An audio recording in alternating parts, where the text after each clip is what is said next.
I'm not I don't yell every day, all day, but I can get after it when I feel it's necessary. And they just happen to catch one of those moments. You might come in there 10 times and not catch it, but they caught it. And, I think that's the competitive side of me. It's not anything I've just developed. You can go ask the first team I ever coached, and they remember those moments as well.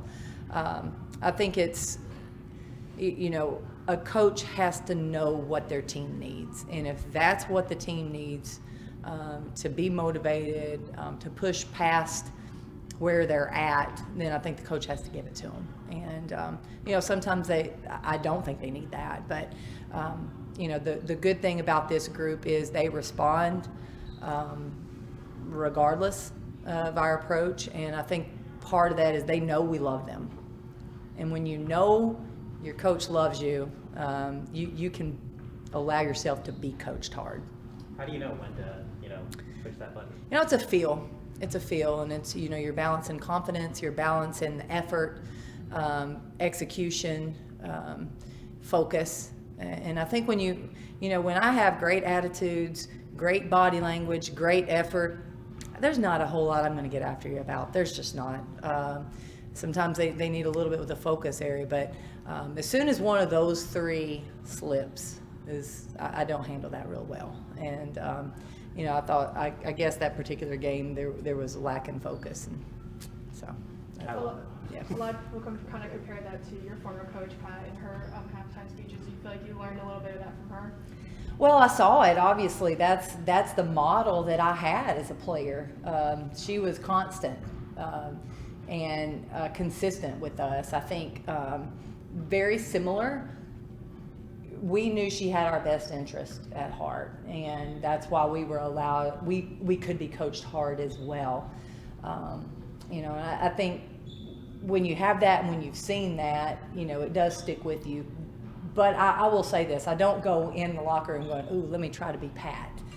That's just not going to work. I'm going to fall short there. And I have to be genuine, and I have to be me in those moments. And obviously, me has taken bits and pieces from all the coaches that I either played for or worked for in the past. And obviously, Pat's a big part of that. And kind of to follow up on that, when you came here, you said you didn't want to be Pat, you want to be Kellie, who learned from Pat. And there's obviously going to be like inevitable comparisons. So how do you kind of balance it, being honored by that, but also creating your own legacy and your own identity? I'm okay with it. I get there are going to be comparisons. First, when I saw the video clip, the first thing I thought, oh, our fans are going to say this looks like Pat, and that's okay. I have no problem with that. I get it, and I loved her too, and we just miss her, and so you want to cling to anything that can remind you of her or that can bring back those memories, and that's why I'm okay with it, and I understand it, and I'm not trying to live up to the comparisons. I'm not, but I'm okay with it because I do understand it's coming from a genuine place of just love from our fans. Your son said, Dad might be able to dunk on her, but Mom can hit 5 threes. You guys ever play against each other? John and I do not play against each other. It is best for our marriage if we avoid competition. It's just best. We played early in our maybe dating years, and we learned real quick that we just shouldn't play.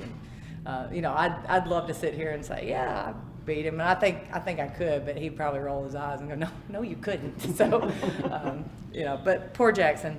So my mom played in the WNBA. I played 4 minutes in the WNBA, y'all. But my son thinks I hang the moon, so we'll go with that.